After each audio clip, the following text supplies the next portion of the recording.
Jelajahi cara baru mendapatkan informasi. Download Metro TV Extend sekarang. Optimisme timnas U23 yang akan melawan Vietnam di final besok yang meningkat. Bagaimana menakar pertandingan Indonesia kontra Vietnam esok, kita akan membahasnya bersama pengamat sepak bola Sabto Hawi Rajasa. Selamat sore, Mas Aryo. Selamat sore, Marvin. Iya, Mas Aryo. Bagaimana nih Anda melihat permainan Indonesia hingga mampu mengalahkan Thailand? Apalagi Indonesia tampil tidak dengan skuad lengkap karena tidak ada oleh klubnya, misalnya Kapten Rizky Ridho. Ya, memang awalnya banyak yang skeptis ya, banyak yang pesimistis ketika beberapa pemain yang ikut berkontribusi saat kita juara di SEA Games kemarin tidak bermain.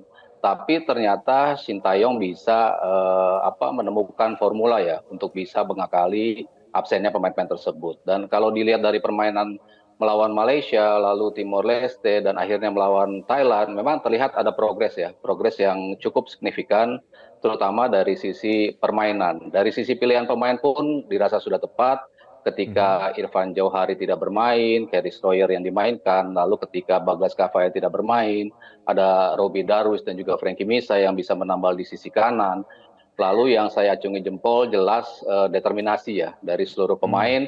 Mereka tampil betul-betul all out, tampil betul-betul agresif. Mereka melakukan pressing yang mumpuni untuk bisa membuat Thailand tidak bisa mengembangkan permainan. Ini yang menjadi kunci ya. Kalau kita tahu Thailand, kalau mereka tidak ditekan, mereka bisa menguasai permainan. Mereka bisa dengan tenang menciptakan peluang-peluang. Tetapi ketika itu diminimalisir, ketika itu kita buat Thailand tidak berkutik dalam membangun serangan, itu yang membuat kita akhirnya bisa perlahan memanfaatkan situasi. Lalu dari sisi transisi, ini juga menjadi kunci kita ya. Ketika pressing itu berlaku dengan keras di semua penjuru lapangan, akhirnya kita mendapatkan kesempatan untuk transisi dan kecepatan para pemain bisa menciptakan peluang demi peluang dan akhirnya bisa mencetak gol ya. Dan golnya juga sangat bagus ya kalau kita akui golnya Stroyer.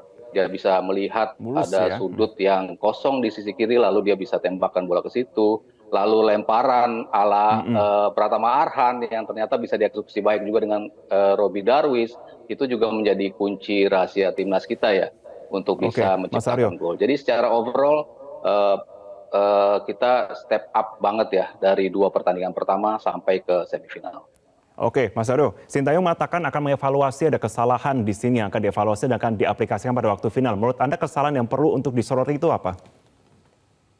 Ya, yang masih menjadi masalah jelas crossing ya, antisipasi crossing terutama di bola-bola di depan gawang ya. Itu yang berapa kali dimanfaatkan oleh Thailand dan kita tahu Thailand punya striker-striker yang berpostur tinggi, sementara back-back kita tidak terlalu tinggi dibandingkan striker Thailand sehingga mereka bisa berapa kali membuat tusukan-tusukan dan juga shots on goal ya. Tetapi untungnya Hernando tampil luar biasa, berapa kali melakukan saves yang membuat Thailand tidak bisa menambah skor ya. Jadi kalau saya lihat yang harus diperbaiki, yang paling utama jelas adalah bagaimana antisipasi bola-bola atas.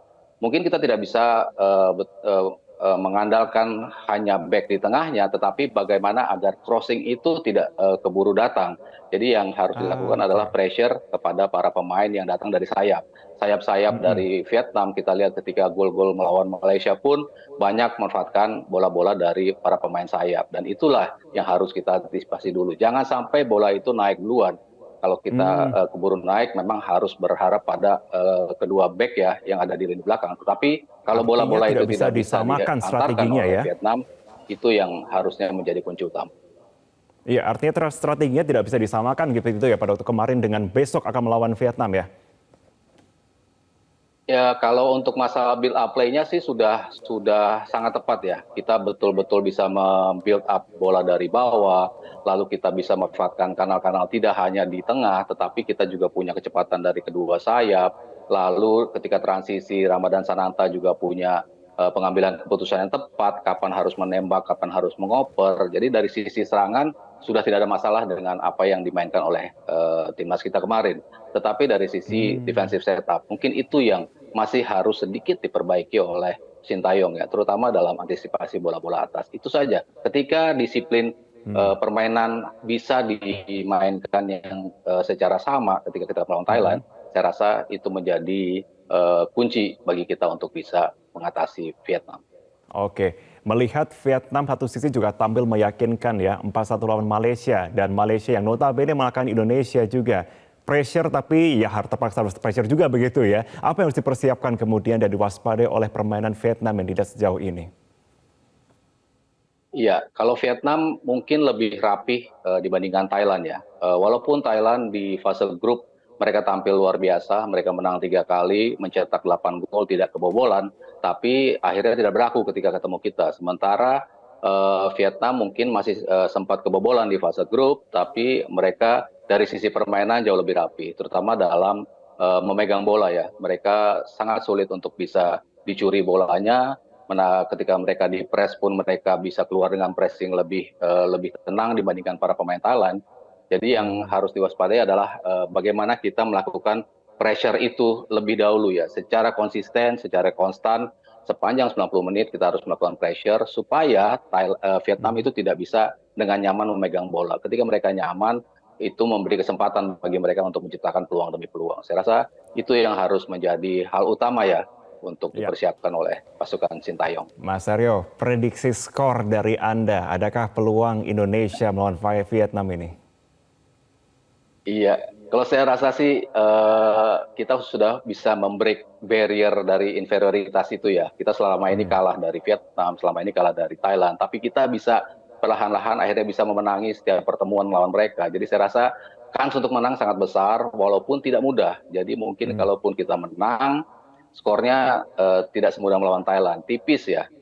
Beda 1 gol paling tidak 2-1 atau 3-2, saya rasa menjadi kemenangan bagi Indonesia. Siap, terima kasih banyak pengamat sepak bola Sabto Hari Rajasa sudah bergabung bersama dengan kami. Mas Heru, terima kasih banyak.